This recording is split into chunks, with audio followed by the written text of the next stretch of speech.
Good. Hi, everybody, and welcome to the Monday, June 2nd meeting of the Buffalo City Council. Councilmember Dahl is attending via Zoom, and he is able to participate in the meeting but is not able to vote.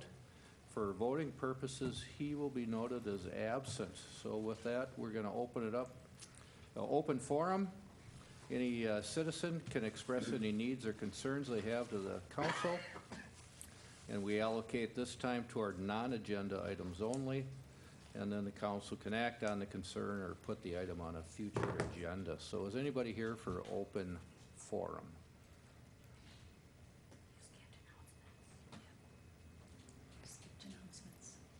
You skipped announcements. Okay, well, the mayor's got to make at least one mistake, and I got mine out of the way early. So we're going to go back to open forum, but right now we're going to go with announcements. So let's start with Jillian. Alrighty, there is 3 days left of school, which is crazy, but it has been a great year. Last Friday was Student Appreciation Day, so at the high school we had a pep rally, and we honored our seniors there, and then we did like this little ceremony, you could call it, where like each grade moves to the next section of bleachers to get ready for next year. It was really fun. Also last Friday, our 5th graders came to the high school and had a track and field day. I heard there was a lot of fun games played and that there was a lot of fun happening there. This past weekend, our track and field had section finals. We have 12 people in events going to state next weekend, and many of them were new school records, so that's really cool. New distances and new times. Our boys golf team placed 4th in our section, and we have 1 golfer going to state. I think it's next week, so that's really fun. And then our boys and girls lacrosse teams are still playing in sections. Tomorrow, girls have their next section game. It's at home. It's at 1 p.m. It is a ticketed event, so if you did want to go, you will have to pay to get in since it's part of like section playoffs. I'm not sure when the boys play next, but I will be there when they do it. It's supposed to be a really good game. But not much going on. Graduation's on Friday, which is crazy. But yeah. Very good, thank you. Councilmember Crawford.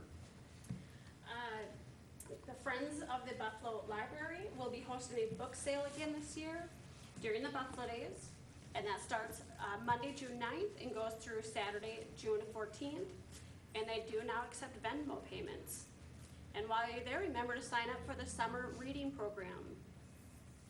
The Buffalo Police Department and the Buffalo Community Center's community engagement for the month of June will be held on Friday the 13th at City Center Park, right behind us over here, from 11:30 to 2:30. There'll be live music, games, and bingo. And then just a little blurb, there is Buffalo Day starting next week. It'll be a week filled with fun activities, and you can look up a schedule of events on the Chamber website. Thank you, Councilmember Fantazsa. I do have one announcement. 2 years ago on this day, I was on the Planning Commission. 2 years ago on the 5th, I was put on City Council. So I've been serving for 2 years coming up on the 5th, and it's a great experience. It's challenging, and I'm learning a lot. So that's all I have for announcements. Well, we're glad you're here. Thank you. Councilmember Walsh. Sure, I want to pull out a couple of events from the upcoming Buffalo Days to highlight. The Buffalo Community Orchestra concert is on the first day of Buffalo Days, and their concert is in Sturgis Park, and it's free. Do come on down. It's especially nice because at the intermission break in the middle, the Buffalo royalty candidates are presented, so you can get a chance to meet them too. It's at 7 o'clock. On Sunday, June 8th. Also, the Historic Preservation Advisory Board and Buffalo Historical Society had planned a downtown history walking tour. That was rained out, so they had a rain date, and then the rain date was rained out. So what are the odds of that? And then they're going to reschedule. They have not picked that date yet, but hopefully sometime during the summer. Okay, good report. Councilmember Dahl, are you there? Yeah, can you hear me? Yes. Okay, yeah, I just have one announcement. Sunday, June 8th, we are gonna have our annual fly-in breakfast and car show out at the Buffalo Airport. The breakfast will be from 7:30 to noon. Tickets for that are $10 for adults, 5 for kids 6 to 12, and if you're 5 and under, it's free. The car show runs from 9 a.m. to 2 p.m. And there will be food trucks over in that area. There'll be 2 of them, and those will be from 11 to 1. Parking, if you're a handicap or a motorcyclist, you can park near the airport by the hangars. All other parking is gonna be over in the Civic Center parking lot, so be careful crossing the road. That's it. All right, thank you. And I think we've covered Buffalo Days pretty good. Looking forward to that. Check the local paper or chamber website for more details. City's probably got a link to that too, so. So, with that, we're gonna go to open forum. So, anybody with anything for the council? And seeing none, we're gonna move right ahead to, agenda additions or deletions, and there are none. So we're gonna go to council reports and recognition, and we'll start down with Councilmember Fantazsa here. Thank you, Mayor. 2 meetings today, Community Center Advisory Board and the Task Force. We're moving forward with floor plans. We worked that out about a month ago. We're working with the architect and the contractor to fine tune the budget. We have our challenges, as you would know with any building project, so we're sorting it out, and we'll know more every few weeks as we go along here. So we knew it was a challenge on our budget to start with, but we want to design correctly so that we can plug and play in the future and not have to go backwards. So that's the key at this stage. So we'll know more in every few weeks. All right, thank you. Councilmember Walsh. I have none, thank you. Okay. Councilmember Crawford. We had a park board meeting last week, and we heard that the Vets Park Committee has chosen the design for the new park, and that new park will be located on the Lake Walk on Highway 25 by Buffalo Lake, so that'll be a great place for it. And we also talked about the city has been making some homemade mutt mitt stations. And so it's like a PVC pipe. You put plastic bags in the top. You can pull plastic bags out to pick up after your animals when you take them for a walk.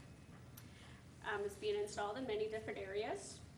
And so just on that, just a reminder to please pick up after your animals while you're taking them for a walk. All right, thank you. Councilmember Dahl. I have nothing, Mayor. Okay, and I'm gonna start my report by calling up our Utilities and IT Director, Jason Mooseberger. We did have a sewer force main break today. In a business where you don't like exciting days, you had an exciting day, so. Thank you, Mayor and Council. We did have a force main break earlier. It was found about 2:33 o'clock today by staff behind the house below along the curb line. No sewer break is good, but this one was captured really well. Staff found it quickly. We were able to stop the flows. It did go through the storm line there and into the storm basin where it was pretty much captured. That storm basin does go to the lake. They were able to pump out right at the lake area. Due to the MPCA, we still have to sample the lake in that area for the next 3 days. Our wastewater superintendent, Ray Worm, grabbed the first samples. MPCA will be doing the testing. So we'll follow protocol, let the duty officer know what happened, and we will inform the public as the days go on. Overall, the infiltration was not very, very minimal. Could have been a lot worse. This was not a geyser or gushing down the side of the wall. It was all pretty much captured and contained. Flows were stopped almost immediately. So good job by staff. They're currently digging right now. Should have the pipe repaired here in the next hour or two. Yeah, about as good as it gets for a sewer main break. Okay, good prompt response. Could you talk a little bit, Jason, about that Notify Me? Oh, yep. The Notify Me is on the city's website, so if you're part of that city's website, perfect example today, we were able to notify the public right away, we have a sewer main break. Stay out of the lake, no swimming, no fishing for about the next 2 or 3 days. So really advocate anyone listening in or to sign up for that notify me on the website. Simple login and text message for emergency response just like this today. Thank you. Any questions? I do have one question, mainly for the public. When you say a forced sewer main, would you explain what that means? I think it means that you have to have a lift station that's pushing sewage through the pipe. Yep, it's under pressure. It's not gravity. Not gravity. If it's not gravity. So ideally, we do gravity sewer mains, but when we can't, we have to use a pump, and that pump puts the sewage under pressure. Correct. We're fortunate we were able to go directly bypass that area right to the lift station 2 to reduce the flow where the break was, and then go back to lift station 1 to further reduce that flow. Would that be redundant planning that was done to be able to give you that path? Yeah, I'd say so. Yep, Yeah. absolutely. That's why the Highway 25 project. See, and I think the public needs to know that when we spend money on these projects, that we're not just doing just one line. We have to have a redundant path. That's why we're doing the phase, the transformer, the substation, because we have to have backup. So thank you for your work. Yep. And your crew. Absolutely. By the lake. Thank you. Thank you. A couple other things, new water and electric meters are being installed around town. The fiber optic system construction is going on in Rodeo Hills. And I would urge people, whether they're going to take the service or not, to allow a house drop to be installed at their place, because I assume that's going to really help the resale value somewhere down the line. And of course, I would urge people to take a good look at that service, and I think you'll see the value in it. After Rodeo Hills, that construction is going to move to Schoenhagen neighborhood. Utilities and IT Director Mooseberger and I attended the Minnesota Municipal Power Agency meeting May 27th in Chaska. And generally, like most meetings, talked about operations and power supply, and it's interesting subject. And the grid operator in our area, Mid-Continent Independent System Operator, changed how they calculate capacity reserve margins for utilities because of all the renewable energy producing wind and solar panels. So to make a long story short, we need to build or buy more capacity to meet our requirements for the grid. And of course, the state has its zero carbon emissions goals, so it makes for a very interesting set of problems to try and work through, and thankful for the people at Avant Energy and MMPA to help work through that. Buffalo, Minnesota, again, was named one of the state's top 20 safest cities on a work done by safehome.org after an analysis of federal crime data. The city won this award last year. We didn't make much of it. We're on the list again.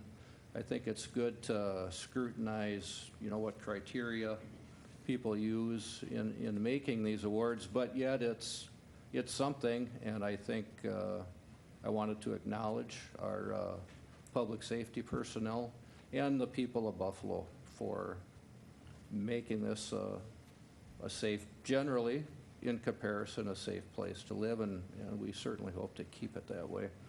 So with that, did I ask Councilmember Dahl for a report? No. No? Brad, are you there? I'm here. All right, what do you got for us? I'm not sure what you have, what you're talking about. Okay, just the council reports. I thought I saw you at this debut of the Mission Impossible movie that featured Ray Johnson's, used to be his Stearman biplane, which he sold to a movie production company, and really a nice time, a lot of fun. And Yeah, I can speak to that if you Why want. don't you I go wasn't ahead? sure I'm where just you were gonna- going with it. I'm going to say this, and then I'm going to let you talk, but I can't claim a special friendship with the man, but he did give me this wooden mallet a few years ago, so this is the gavel tonight in honor of Ray. So go ahead, Brad. Yeah, no, it was a pretty cool event. Actually, Ray and his wife Helen didn't know anything about what the preview was before the movie. It was a little tribute to Ray, his wife, his family, and all his friends that helped rebuild the Stearman from the ground up. And then it had a little video of the contracted pilot from Paramount Pictures who came to fly it out of Buffalo Airport and then fly it to Florida, where it was going to be disassembled and taken over to Europe and then reassembled and used in the movie. So yeah, it was a cool event. There was a little party afterwards. So his family did a great thing to for Ray on what he did with that airplane and what he has given to the Buffalo airport and put it kind of in the spotlight. So it was a great job by his family. Yep, it was a nice event, so thank you for that, Brad. So that brings us to the consent agenda. Did everybody get a chance to look those things over? Yes. I do have a question about one of the items in the consent agenda, the last one, the liquor license revocation. And I wondered if English was the preferred language in the communications that we were required to make. Sheila, you were on that committee? Susan kind of took charge of that, but yes, we were, That was Brad and explored. I don't, When I have dealt with the owner and communicated with him in English before. Okay, He also has someone that helps him quite regularly if needed. When CSO Daniels, he hand-delivered the notice, the first notice, so, and explained the situation, so. okay. I just wanted to make sure that language was not a barrier in the I don't believe so. revocation. Okay. Okay. Any other questions or anything about that consent agenda? Or should we approve that? I will make a motion to approve the consent agenda. And second? I'd second. All in favor, say aye. Aye. Aye. All opposed, same sign. And that passes. So we will move right to new business. Council had a workshop prior to this meeting to go over our audit, and we have one of our finance staff here. Josh Kent, our new finance director, is here, so come on up, Josh. Good evening. Thank you, Mayor, members of the council. So what we have before us today is just really the approval of the financial audit that took place for our 2024 financials. Using public dollars and managing public dollars, we really need to have a third party come in and do an audit every single year. This year, we contracted with Clifton Larson Allen. And as they went through our financials and did the audit, we also had a single audit for any federal expenditures that we spent over $750,000. So with that single audit, that was really part of the Highway 25 project that was done. And with both the single audit and the normal audit to our other financials, we did not have any findings. So it was an unmodified opinion, which is what governments really strive for. So tonight, we bring this before you just as a recommendation for the approval of the 2024 Annual Comprehensive Financial Report. Thank you. Yep. And I'd like to compliment our finance staff for a fine job in getting us to that clean audit, and while shorthanded too. So very much appreciated. I made a few notes during the presentation. One was that staff was working well and working well with the auditors. Our staff was called good stewards of public dollars. And here's a sentence from the letter to the mayor and council from the auditor, and I think this pretty much says it. The financial statement disclosures are neutral, consistent, and clear. And that's what we aim for, and all that information is or will be available online for anybody to study, peruse, whatever you want. So, any questions or comments for? There was something that was brought up that I thought was very interesting and people would like to hear about. I'm going to say I might not get this right, so please, Josh, step in if I say this wrong. But people talk about, oh, my taxes are going up.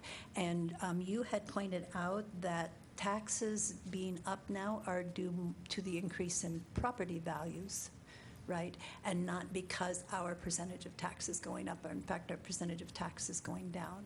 Can you tell more about that, and if I made a mistake in saying that? Sure. So I would say, just for clarification, the market value of people's properties are continuing to rise, right? But the amount that the city is levying for against that property tax, the overall percentage amount of that has been going down. So I don't have it in front of me at this time, but over the past 3 years, it's gone from over 50% to just below 50%. So it has been trending in the right direction. Saying that, I can't necessarily guarantee that it's going to continue to drop, right? Depending on what projects that might come up in the future. So, yes. I had written down it's 47% now. Correct. And it was close to 53, is that right? Yep, and 24, But that's just it this was right year, around like you 48. said. Yep. It's just a snapshot of this year, Correct. but good to Yep. know. Yep. One thought, thank you for bringing that up, Aaron, because it's a very good thought. We can't control valuation. That is controlled by sales of houses, and the county controls The assessment. the valuation of the Yep. housing. That's on the trending up. So we can't control it, but what we can control is the percentage of that we take as a city. So that's trending down. So what we can control, we are trending in the right direction for our constituents. And the valuation, we all live by that or die by that, as the saying goes. If you're not selling your house, it doesn't really help you. If you are selling your house, it kind of does. Correct, yeah, and we're also not the only taxing district Right. within the property tax, right? So we do have the county that has a large portion of that. But then you add in the school districts or any other special districts as well that they may fall into. I brought that up, I think, a month ago at a meeting, that look at the whole statement, because it isn't just, anyway, so that's good. It's good, great work with our finance group, our finance department, and our administrative staff. Thank you for all the work you guys do to keep us healthy as a city financially. Yes, and of course, we head into budget season then, but good, clean audit and good work, and we should accept that or approve it. I'd make a motion to approve the 2024 Annual Comprehensive Financial Report as audited by Clifton Larson Allen LLP. Okay, and is there a second? I will second to that. Okay. All in favor, say aye. Aye. Aye. All opposed? Thank you, good work. Thank you. Next, we're gonna go to a development matter, final PUD permit. And I'm not gonna read that whole number off, I'll let somebody else do that, Yep. so. Hello, David. Not a problem. Good evening, Mayor and Council. Before you tonight, kind of an interesting one. So it's a land use matter, but it is not a planning commission matter. So some background on this, as the mayor had suggested, it's a final PUD's, final plan unit development permit for the PID 103-188-001080. It does not have an address assigned yet, which is part of the reason we have the PID here. So the reason you are seeing this tonight is because this is a development, a PUD, planning development, back in 2002. This is a commercial subdivision just north of the Buffalo Hospital. So they received planned unit development approval to have the development built and have the public infrastructure put in. But at the time, there were no details on any buildings that would be built there. So essentially, the developer said, I want to build this development here, but I don't know who I'm going to sell it to yet. But I will have some specifications for what will be built there in the future. They included 3 of those specifications, dealing with landscaping, lighting, and signage, and then building materials as well. So essentially what you're seeing tonight is a prior to submission of a building permit, which still has to be done much like it always does, there's a request to complete this PUD permit for this parcel. And what council is deciding tonight is whether the development as proposed meets the criteria that were outlined with the PUD that was approved back in 2002. So we included a report from our city planner, Steve Gritman. This is typically the type of report that goes to the planning commission, but we thought it best to just have it go written directly to the mayor and council. Staff review, there's a couple of smaller details that need to be figured out. One is the removal of 2 trees and additions of more shrubs, and then moving a light pole to a different location on the site. But other than that, staff didn't see any major concerns. They had met most of the criteria. Again, they had met the criteria, I should say, with some of the details noted by City Planner Steve Griffin. So with that, happy to answer any questions. Otherwise, we recommend approval of the PUD permit submitted for this parcel. Questions? Comments? I want to comment that I believe you said 2001 was the original planning. 2001, yep. 24 years later to get to the last project, so these developments take time. There's still one more lot left, too. Is there another lot left? Yeah. So, I mean, we've got to respect developers that they are hanging out there a long time to create these projects for a city, and so I respect this. And I looked at the planning commission, what was stated, and it looks reasonable, so. And if we're here 20-some years later and we're worrying about a light pole and some shrubs, probably the a good problem to original have. work was done pretty well. It was good work that was done 21 years or 24 years ago, right? So that kudos to our planning department and our planning commission. Ready for a motion? Yep. I would make the motion to approve the final PUD permit for the PID and that nice long number. All right, I think that'll do. Staff has that. Do we have a second? I'll second that. Okay, all in favor say aye. Aye. Aye. All opposed? All right. Thank you, council. Thank you. Next, and here's talking about developments. City Engineer Justin Kannas is coming up. Talk about South Shores on Lake Pulaski. Environmental Assessment Worksheet Distribution Approval. Welcome, Justin. Thank you, Mayor and Council. Yes, this is another step in the process for South Shores and Lake Pulaski development.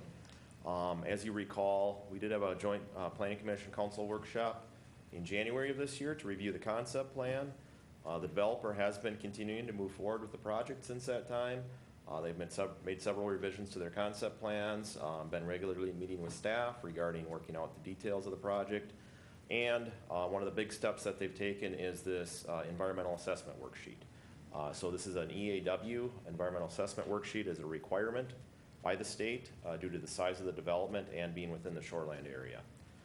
What this document does is provides background information for the local agency to make an informed decision on the approvals of the development. So this is not a document that approves or disapproves the development.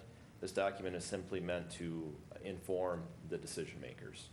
As a matter of fact, you're not allowed or recommended not to make any decisions on the development until this document is complete, so that you use this as a guiding basis to make your decisions. The document's in your packet. I did summarize it in my memo for you a little bit. I would say just in general, there's nothing really alarming out there that we found during the EAW process. You know, a few things of note there. There is going to be some minimal wetland impacts, but they're all kind of localized small wetlands that are currently being farmed, so really nothing of substantive issues there. There is some traffic impacts, some mitigation that'll need to be happening. There's a roundabout on County Road 35 and the new north-south collector road, and then also another roundabout further to the west on County Road 35 at Ryan's Way, which the city and county has already been planning for regarding that one. So I'll take any questions if you have any questions about it. Otherwise, there is a schedule there for the process. So what happens today is we're looking for council to approve the EAW for distribution to the agencies. That gets published in the EQB, which is the Environmental Quality Board. That's the process that the state has set up to distribute these environmental reviews. So that'll get distributed upon your approval here tomorrow. And then a 30-day comment period commences. And there is an optional public hearing that the council can call for a public hearing, just to get any input, formal input from the public on. If you'd like to proceed with that, we'd recommend you call for that on July 7th. And then looking at wrapping up comments or receiving comments on July 11th. Depending on how many comments we receive, if it's very minimal comments and takes minimal amount of work to make any modifications that are necessary or response to those comments, we can maybe turn it around for that July 21st meeting. Otherwise, it'd get pushed back a little bit. So with that, I'll take any questions. Is this gonna be updated at all? Cause I know like the new plat drawing is not the same as what's on here. Does that matter? It doesn't really matter. It's mostly, it's a very high level. So unless it changes substantially, we have the number of units in there. How the development is configured within there doesn't really have an effect on the information that's gathered regarding the environmental effects of that development. I have a comment and probably will turn into a question.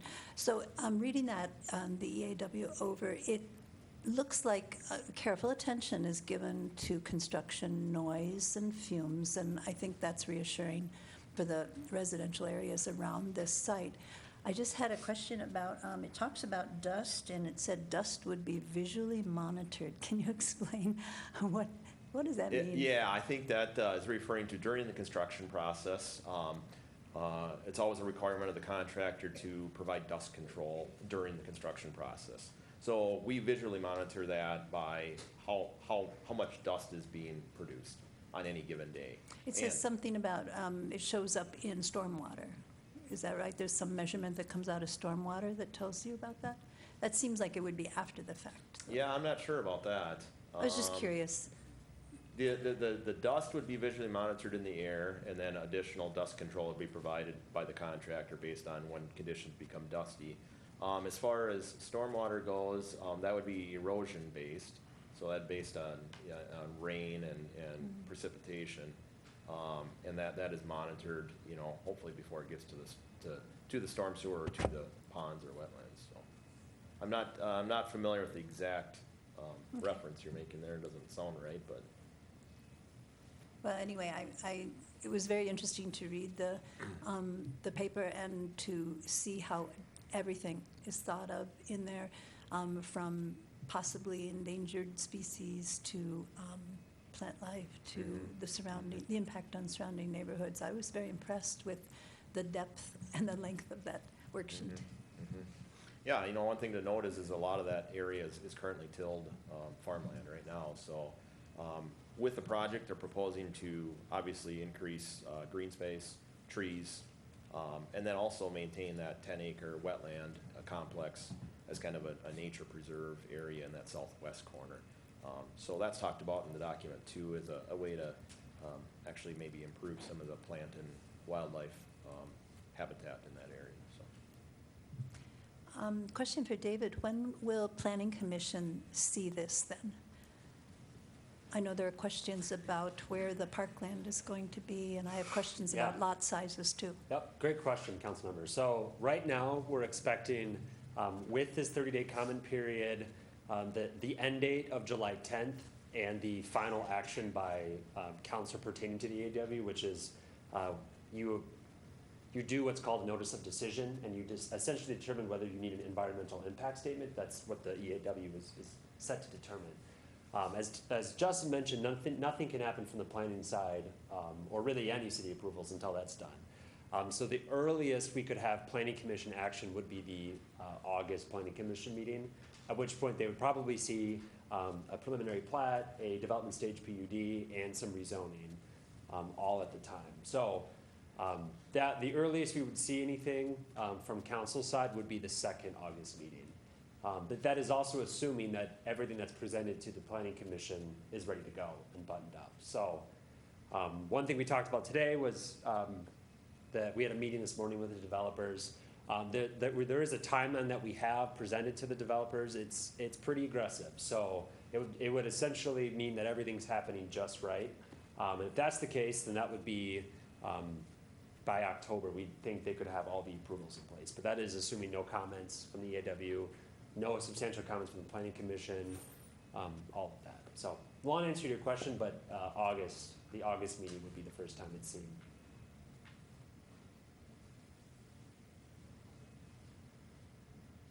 Thank you. Yep.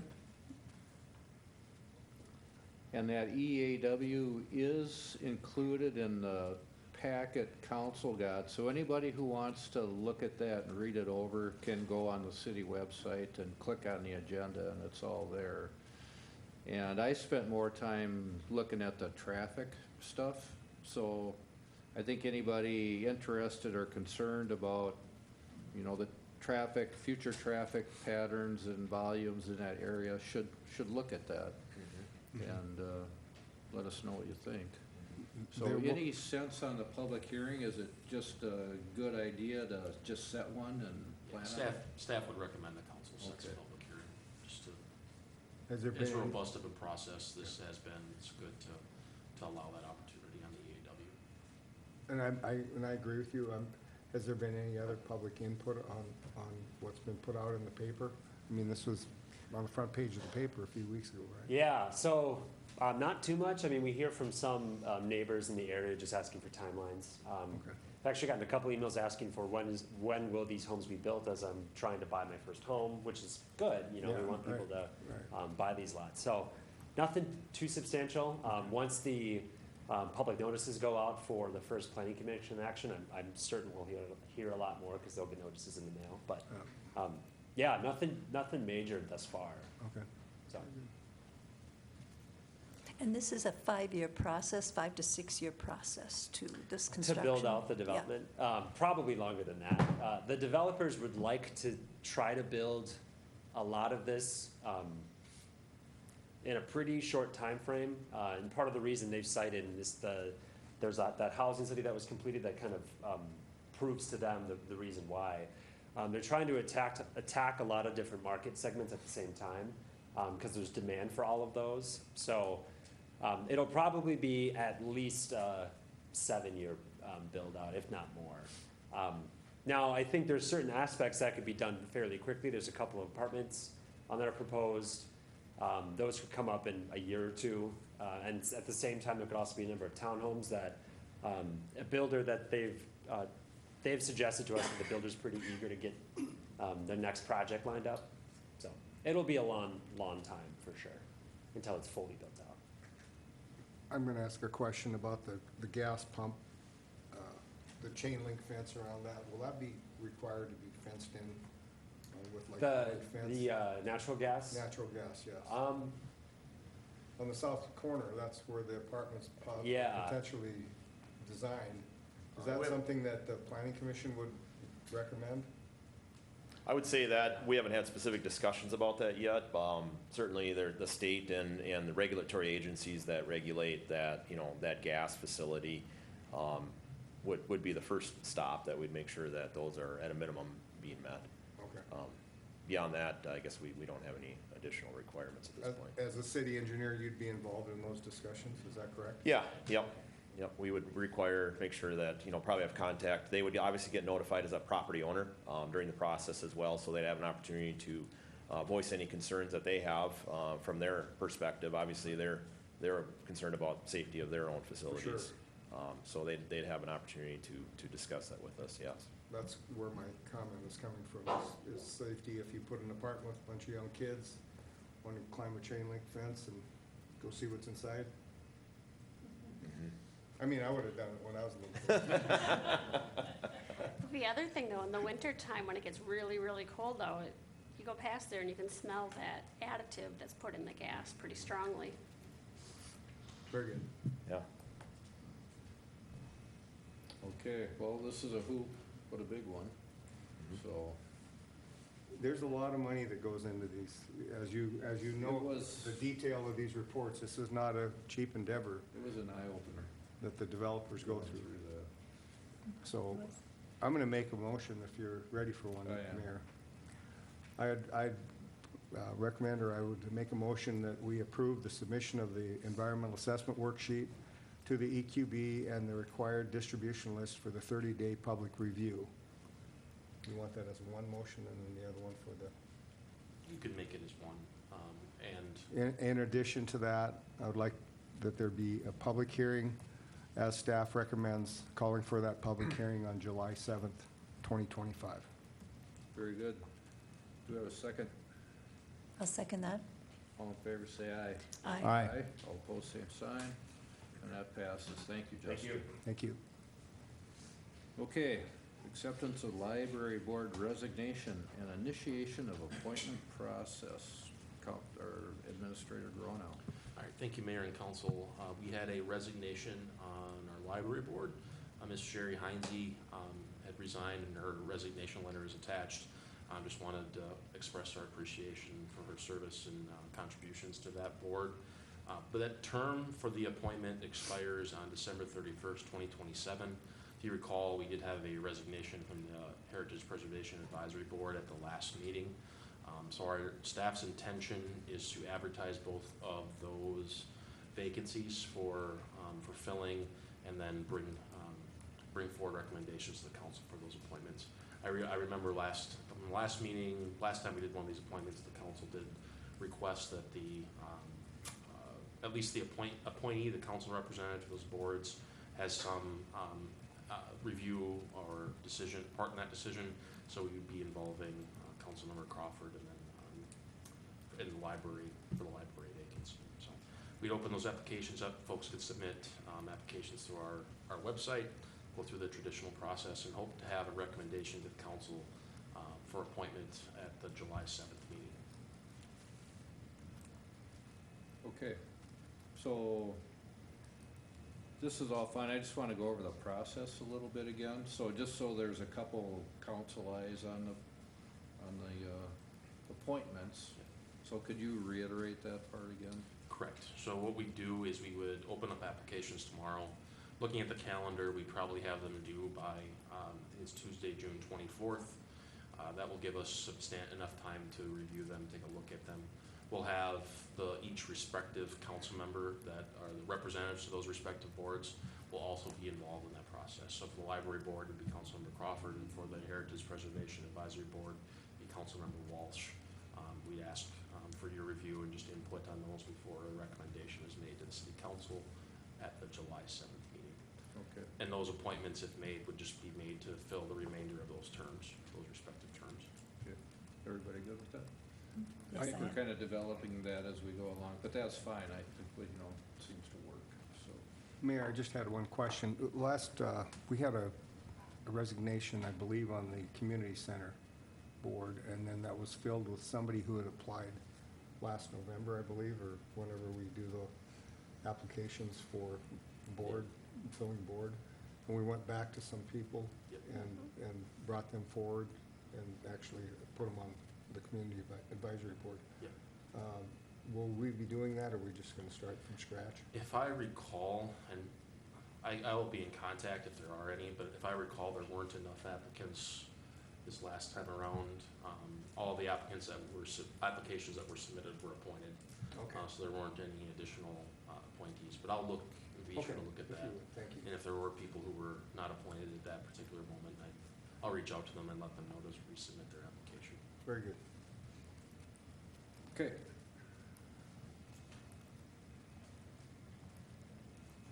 So make a motion to accept Mrs. Heinze's resignation and to put something out there to have somebody else fill that. Yep. Sounds good. All right, second? I'll second that. All in favor, say aye. Aye. Aye. All opposed? All right, another 5-0 there. So this is our last new business, adopt 2026 budget and capital improvement plan schedule. Finance Director Josh Kent. Mayor, Council, great to be here again. Good to have you. Thanks. So what we have before us tonight, this evening, is just the proposed calendar for the budget and CIP plan. There's a handful of dates in here that I want the council to really focus on, mainly the council workshop meetings and the council meetings themselves. The first of the meetings is Monday, July 28th. This first workshop is to really go over the long-range financial plan, but then also one thing that we're trying to implement this year and will implement this year is instead of having a 5-year look at the capital improvement plan is extending that to 10 years. The reason for that is really to provide us with a better snapshot of what projects are coming up in the future and to possibly spread them out and be more realistic with the capital improvement plan as well. So that's a big thing there. So that's coming up on July 28th. The next one is a Tuesday, August 19th, and that will just be kind of fine-tuning the preliminary general fund property levy budget, which then in turn on September 2nd will be the council meeting to adopt that preliminary levy, really a do not exceed levy amount.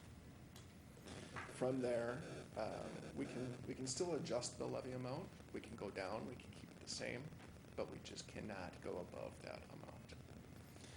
On Monday, October 20th, will be council workshop number 3. This will be looking at other special revenue budgets that really have their own levies outside of that main general fund levy. On Tuesday, November 18th, will be the final workshop, and that will be going over the 2026 fee schedule and rates, and really honing in on the final overall budget levy. That levy then will be brought forth to the December 1st council meeting for the hearing of the truth in taxation. And that will be open to the public. It will be recorded as it will be at the council meeting. The following council meeting then, December 15th, that will be the public budget hearing and the adoption of the 2026 budget. Very good. Did everybody get a chance to check their calendars with this yet? Yes. In good shape there? I have not looked. One potential addition, Mayor and council members, we have been in communication with our municipal financial advisor, Nick Anhut. There may be, I or Josh will reach out to you about dates for that. We'd probably fit that in between the July 28th council workshop and the Tuesday, August 19th workshop. The focus will be on our long-range CIP, impact on debt, have conversation on our debt, that type of thing. So he's done that for us in the past. We think, especially with the extension of the CIP in 10 years, it'll be good to bring him in to give us an impact analysis for that. So we will, Josh or I will reach out to see what would work for you guys for another workshop. I know there's a lot of meetings, but there's just certainly a lot to discuss and consider here. So are these workshops, are they the ones that were already on our calendar? Just No, the work. These are additional ones? These are additional. The Okay. ones that were on your calendar were There was like the one a quarterly month. workshops. Yeah. And those generally, we like to focus on just one topic, like the audit. The budget work sessions get a little more in-depth, so we don't, Okay. we're scheduling those as standalone. We've tried to schedule them on the same nights as council nights, so be respectful of your guys' time, but we just end up rushing through them, and it's, I think it leaves a lot of discussion on the table that we don't have, so we've thought it's best to have them as standalone meetings. And would they be starting at like the 5:30-ish? We would target 5:30, yep. Okay. So the one scheduled for October 20th, that's the one we've already had on our calendars as the fourth quarter workshop, or is this additional? It is very possible that That's it likely, shares. Yeah. It's usually a smaller, yes. With those funds that would be brought forth, those are smaller funds. They're not as large as the general fund property tax levy.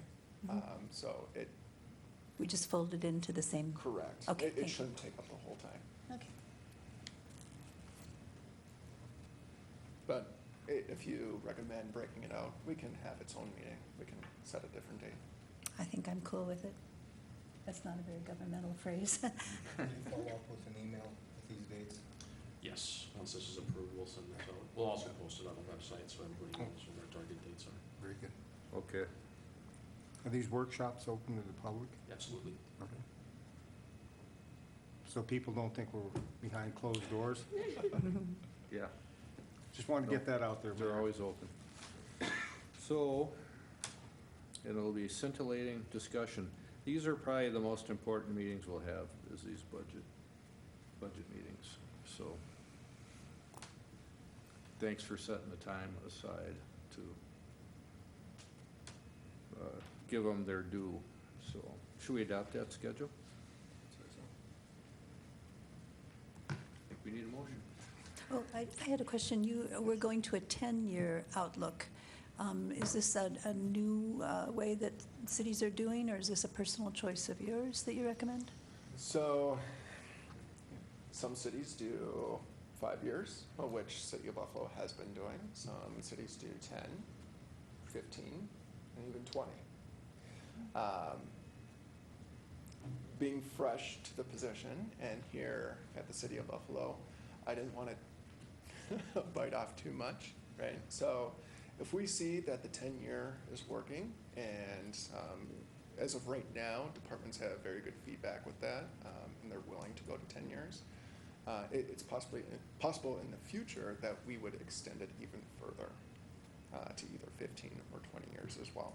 Okay. Now, with that, obviously, there would be kind of a cyclical pattern, right, with replacing items, possibly the same item within a 15-year period, right? But at least it's on the capital improvement plan, right? We can see that, we can forecast for it, we can budget for it. And that's just a plan, you know, Correct. all of a sudden something comes up and, oh, just wait, we have to take this and move it to here, or. Yep, yeah, It's not- emergencies always happen, right? I mean, hey, I wish I could see the future. If I could, I probably wouldn't be here, right? Not to say that it's a bad position to be in, but, I mean, it's something that we have to plan for. Yep. And that's why it's important to have those reserves as well.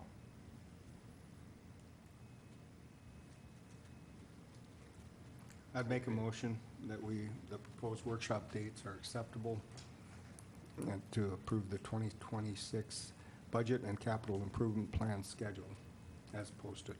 All right, do we have a second? I'll second that. Okay, all in favor say aye. Aye. Aye. All opposed? All right, thank you, Josh. All right, thank you. Staff updates. Who's got something for us?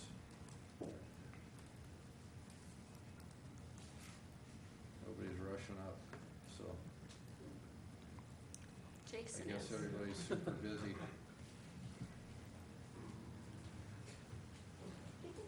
Good evening. Good evening, Council and Mayor. I'll give you the fiber updates. Had a good, successful month.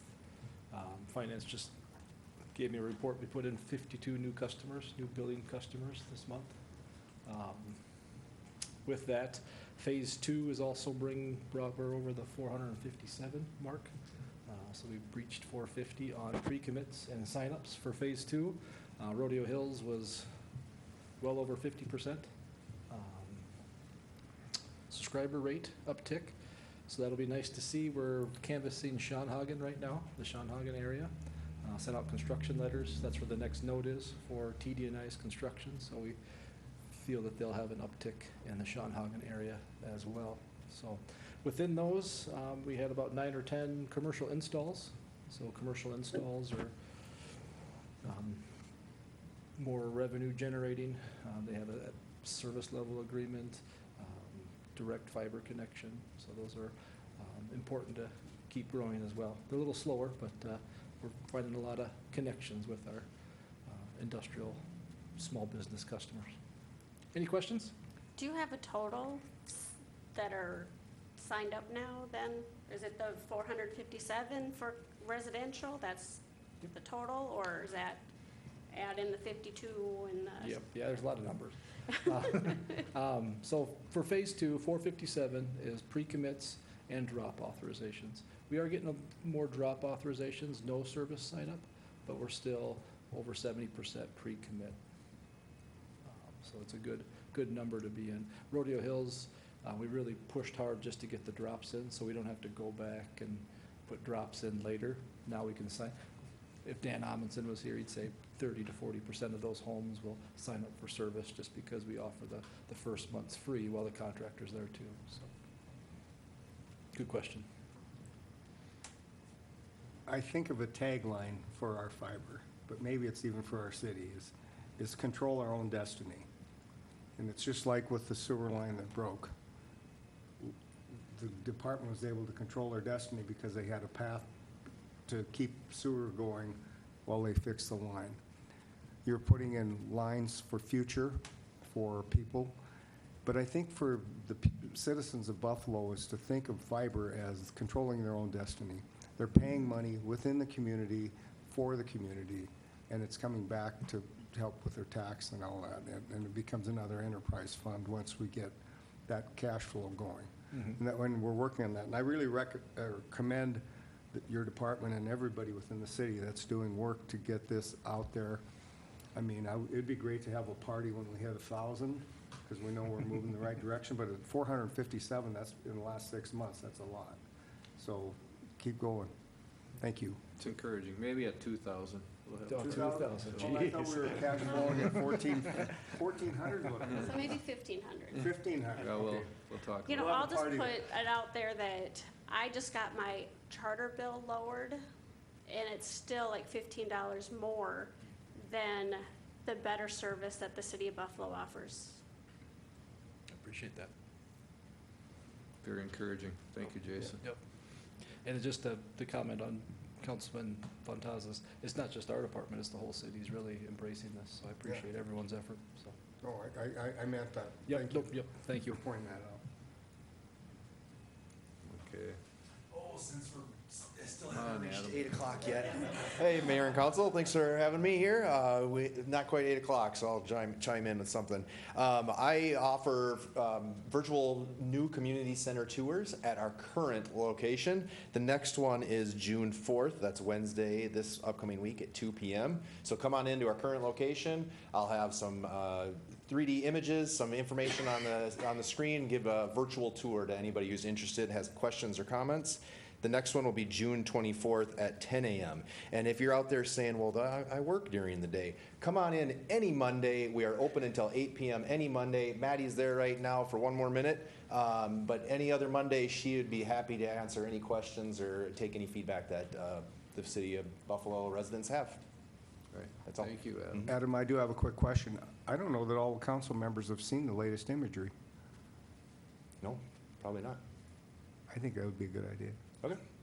Maybe at the next meeting. Sounds good. Very good. All right. I think it's for you, Taylor. Thank you, Mayor and Council. Main thing, we're just keeping an eye on the legislature. I heard a rumor today that they're going to call a special session for Wednesday. Hopefully we have some budgetary certainty. But outside of that, for public consumption, we had 15 responses to our liquor store RFP. We'll be reviewing those Liquor Store Architect RFP, I should say. Be reviewing those and coming to council with the process to review those and make a decision on those going forward. And that'll all be discussed here or on TV or come on in and like you said, talk about the process to work through this issue. Yep, So, absolutely. all right, thank you. And just for the record, for boilerplate, any RFP, the city has not spent any money on them and can rescind all of the offers without cost. The submittal of to an RFP, of architectural firm, is at their own risk with their own dollars. So the city has not spent any money on these RFPs. We're reviewing them. We're not making decisions to move forward with the building, just to be clear. That's the voice of authority from an architect. So, I've been down this path. Thank you. I do have Justin, could you come up for just a second? If I could ask one question before we leave. Yeah. I have a person that has reached out to me about the braking on 25 up by the new roundabout up on 25 and the 83 on the the north end? roundabout to the county jail. Uh-huh. I don't know the street number. Yeah, it's there. County Road 83. They're 83, and I'd sent an email request a few months back. You were gonna check with the state about putting up a sign for no Jake braking or no engine braking. I guess it's starting up again now that it's summer. Yeah. Is there any, can you We check did with reach them? out to the state, if I recall correctly, the details. It was last year we did reach out to them, and there was already, I believe there's already a sign on the highway in that, somewhere in that vicinity, Yeah. and they only allow one sign per entrance into the community. Can we move that sign? I think it's happening south of the roundabout.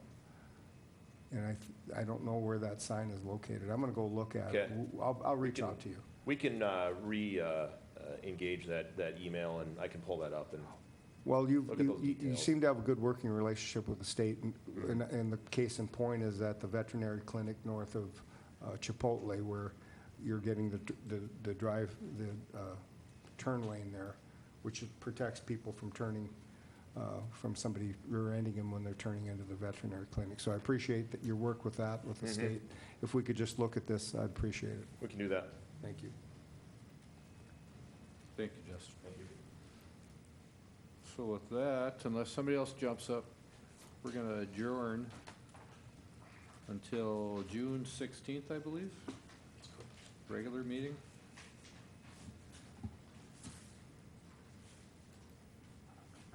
At any rate, we adjourn this meeting. We're going to get together again. That was correct. Yes, Yep, 16. that was Sorry if correct. you didn't hear me. All right. Thank you. We are adjourned.